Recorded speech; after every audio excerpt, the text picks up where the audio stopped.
Now I don't feel that there's much of a problem. In fact, I've had more of a problem with people, or even with myself, just trying to figure out if my behaviors are a result of my autism or if it's just something everyone else is thinking about and I'm just overanalyzing it.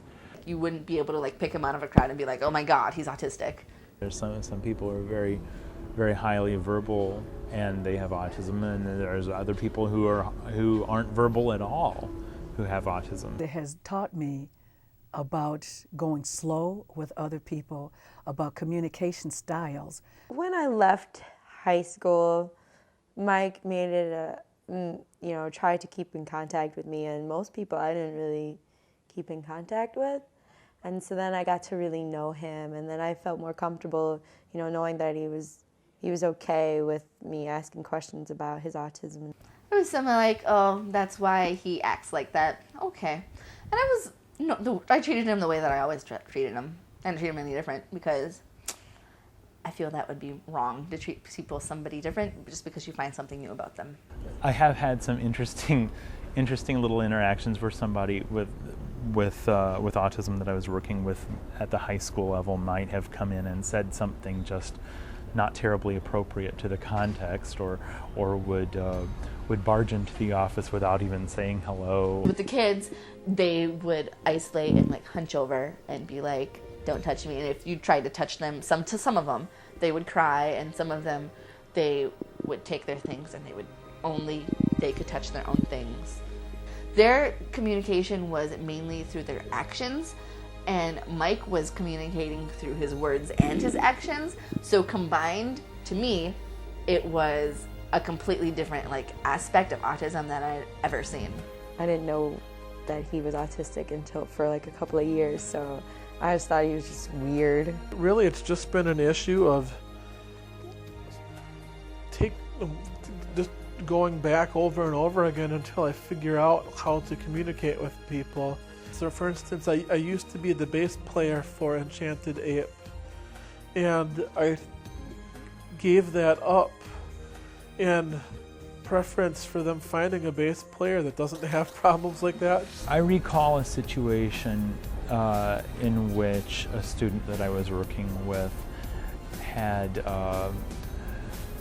some difficulty when he chose to make a video of some other students in the school, and was doing fine work, but sometimes had difficulty with noticing what other students' emotional states might have been at the time, whether they were amenable to being filmed at the time, and realizing whether or not it would be appropriate to include a piece of footage in the video that he was working on.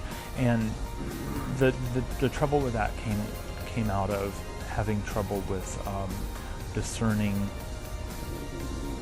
how to read particular social cues in terms of having to deal with a person's emotional state or willingness to interact, subtleties of conversational interactions or subtleties of social interactions.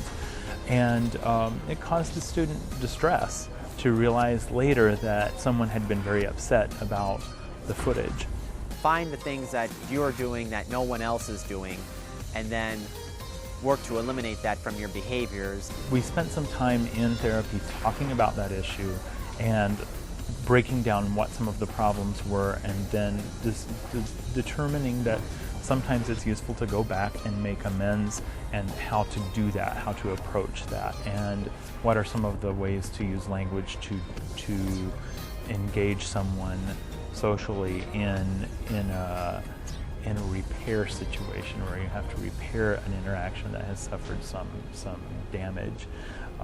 And I feel like the student really developed a lot of insights after that interaction and continued to make progress on his own. I was like, I really don't want my darling little kids that I think that are adorable, I don't want them to turn out to be antisocial. And by drawing attention to myself consequentially, that's what created or labeled me as a bullying target. I wasn't really friends with him. We were just in a couple classes. So I was just like, whatever. My parents responded to my behaviors as if the only thing going on with me was Tourette syndrome. So they didn't know about my touch sensitivity, noise sensitivity, and things like that. It's kind of a slippery slope because you want to be able to acknowledge their disability and not pretend like it's not there, but you don't want to depict them as being only that. I believe The most noteworthy change that I've observed over the course of my career is that speech-language pathology in the school system has begun to give a lot more attention to the needs of adolescents in high school situations, as opposed to several years ago where most of the language therapy situations were completed at an elementary level. I really think time is a great helper, but unfortunately it's not what people want to give you. The elementary school, the autism program that was there were, not all, but there were a couple teachers that took my case as an endpoint, that there wasn't anything they could do for them, and that they, instead of addressing the problem, they wanted to quarantine it. I felt that, once I could get past like that whole disability thing, that, he no longer was seen as that autistic kid in my eyes. Being in radio and television and on live stage, I would say I'm a professional communicator. So you have to learn that not everyone has the same communication style. Getting any real answer has been pretty tricky. If you don't address the problems that arise in elementary or junior high school and just assume this is an endpoint, then you're going to create a lot of problems later on that could have been more easily reversed. I enjoy interacting with people on a more conversational and adult-like level, and I enjoy the humor and the sense of fun and even a little bit of the attitude that comes in working with teenagers, because it's never boring. It's always exciting. People keep you on your toes, the students keep you on your toes, and they're all unique. And so it's also fascinating for me to watch students grow and develop and learn more about themselves. They're at a stage in their lives where they're able to really develop some unique insights into who they are, what they want to do when they finished with high school. If there's somebody around willing to help with that, that's a resource that you have to take seriously. One of the little boys, he's in California now, he was adopted, and I still keep in touch with him.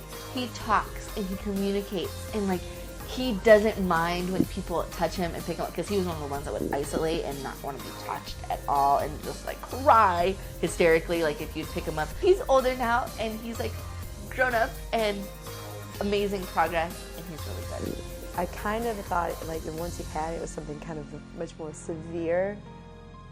But once I met Mike and then I saw that, it's something that you can surmount, and it's something that, while it does, I guess, inhibit you in some certain situations, it's a social thing that you can kind of grow, I guess, out of or learn to deal with.